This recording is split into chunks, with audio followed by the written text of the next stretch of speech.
মুখ্যমন্ত্ৰীৰ অবৈধ মিয়া খেদা কাৰ্যক উজনিত পূৰ্ণ সহযোগ কৰিব সংগ্ৰামী সেনাই। অসমৰ প্ৰতি ঘৰ মানুহে একোখনকৈ হেংদাং ৰাখিব লাগে। জানুৱাৰীৰ পৰাই শিৱসাগৰত মিয়া খেদা আন্দোলন পুনৰ আৰম্ভ হ'ব। শিৱসাগৰৰ প্ৰেছ ক্লাবত জাতীয় সংগ্ৰামী সেনাই এক সংবাদমেল সম্বোধন কৰে। উক্ত সংবাদমেলত জাতীয় সংগ্ৰামী সেনাৰ শিৱসাগৰ জিলাৰ সভাপতি ঋতুৰাজ বৰুৱা, কাৰ্যকৰী সভাপতি অমৰ নেওগ, কেন্দ্ৰীয় উপসভাপতি দেৱৰাজ ভৰালী, জিলা সম্পাদক ৰিদীপ ডেকা, জিলাৰ প্ৰচাৰ সম্পাদক অজয় ডেকা, গৌতম দত্ত আৰু মানসজ্যোতি দত্তৰ লগতে জাতীয় সংগ্ৰামী সেনাৰ কেন্দ্ৰীয় সভাপতি চিটু বৰুৱা উপস্থিত থাকে। জাতীয় সংগ্ৰামী সেনাৰ কেন্দ্ৰীয় সভাপতি চিটু বৰুৱাই কয় যে যোৱা দুদিনৰ আগত এজন হিন্দু যুৱকক বাংলাদেশত অতি নিৰ্মমভাৱে হত্যা কৰাৰ ঘটনা অতি গৰিহণাৰ যোগ্য। ইয়াৰ উপৰি চিটু বৰুৱাই কয় যে আজিৰ পৰা অসমত থকা সন্দেহযুক্ত বাংলাদেশীক খেদিবলৈ আৰম্ভ কৰক আৰু অসমত মিস্ত্ৰী যোগালীৰ ৰূপত বিভিন্ন ধৰণৰ বাংলাদেশীৰ আগমন ঘটিছে। সেই বাংলাদেশীবোৰ অতি সোনকালে অসমৰ ৰাইজে খেদাৰ আৰম্ভ কৰিব লাগে। অসমৰ প্ৰতি ঘৰ মানুহে নিজৰ ঘৰে ঘৰে একোখনকৈ হেংদাং থব লাগে। তেওঁ আৰু কয় যে অসমত কেৱল খিলঞ্জীয়াৰ আধিপত্য আৰু প্ৰভুত্ব চলিব বুলি এই সংবাদমেলত উল্লেখ কৰে। যোৱা দুদিনৰ আগতে বাংলাদেশত এজন হিন্দু যুৱকক জীৱন্তে জ্বলাই দিয়াৰ যিটো ঘটনা, এই ঘটনাটোৰ পৰা আমি বহুত কথা ভাবিবলৈ বাধ্য হৈছোঁ। আৰু ইয়াৰ লগতে আমি এইকেইদিন দেখা পাইছোঁ যে বাংলাদেশত সঘনাই ভাৰত বিৰোধী শ্লোগান দিয়া আৰম্ভ কৰিছে। আৰু আটাইতকৈ ডাঙৰ কথাটো হ'ল যে অসমকে ধৰি উত্তৰ পূবৰ আটাইকেইখন ৰাজ্যক বাংলাদেশৰ লগত চামিল কৰিবৰ কাৰণে হুংকাৰ প্ৰদান কৰিছে আৰু ইয়াৰ ওপৰত এক গভীৰ ষড়যন্ত্ৰ চলিছে। ই সমগ্ৰ অসমীয়া জাতিটোৰ কাৰণে এক ভৱিষ্যতৰ ভয়াৱহ ইংগিত বহন কৰিছে। এতিয়া কথাটো হ'ল, যদি ভাৰতে বাংলাদেশক সহায় নকৰিলেহেঁতেন তেতিয়াহ'লে বাংলাদেশ জন্মই নহ'লহেঁতেন। আজি বাংলাদেশত থকা নপুংসকবোৰে অসমক দম দিবলৈ আৰম্ভ কৰিছে, খাই পাত ফলা জাত। যদি ভাৰতে উভতি ধৰিবলৈ হয়, যদি অসমে উভতি ধৰিবলৈ হয়, তহঁতি চকুৰে সৰিয়হ ফুল দেখিবি। গতিকে অসমৰ লগত ভাৰতৰ লগত এই ধৰণৰ তেওঁলোক কৰ্মকাণ্ড কৰা বন্ধ কৰ।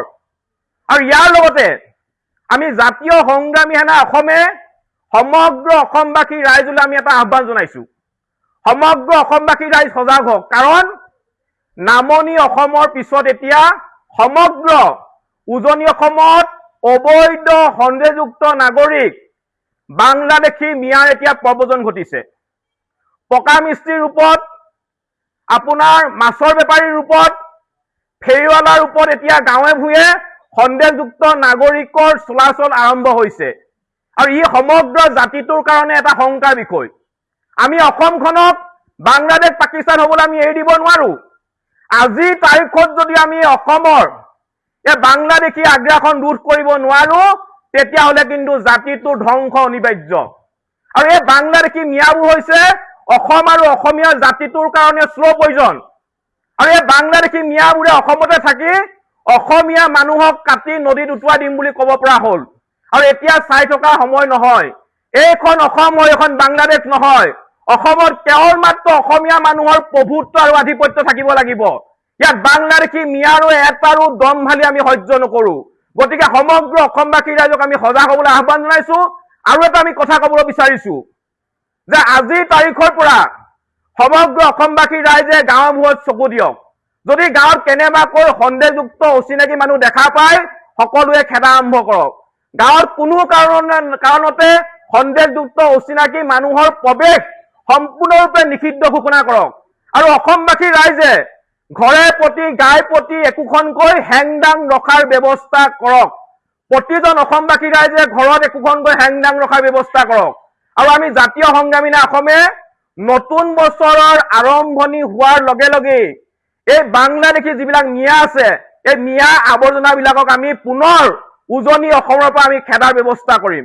গতিকে নতুন বছৰৰ সোমোৱাৰ আগতেই যিসকল বাংলাদেশী মিয়াই উজনি অসমত দপদপাই আছে, টিঘিল ঘিলনি মাৰি আছে, সকলোখিনি বাংলাদেশী মিয়াই তালি টোপোলা বান্ধি নতুন বছৰ আৰম্ভ হোৱাৰ আগতে উজনি অসম ত্যাগ কৰক। অন্যথা আমাৰ সন্মুখত পৰিলে কিন্তু অৱস্থা বেয়া হ'ব। কোনো কাৰণতে উজনি অসমত বাংলাদেশী মিয়াৰ আমি দপদপনি সহ্য নকৰোঁ। আৰু দ্বিতীয়তে শেহতীয়াকৈ অসমৰ মুখ্যমন্ত্ৰী মহোদয়ে বনাঞ্চলৰ মাটি, সত্ৰৰ মাটি, নামঘৰৰ মাটি অবৈধ সন্দেহযুক্ত নাগৰিকৰ পৰা উদ্ধাৰ কৰা যি অভিযান আৰম্ভ কৰিছে তাক আমি সম্পূৰ্ণৰূপে সমৰ্থন আগবঢ়াইছো।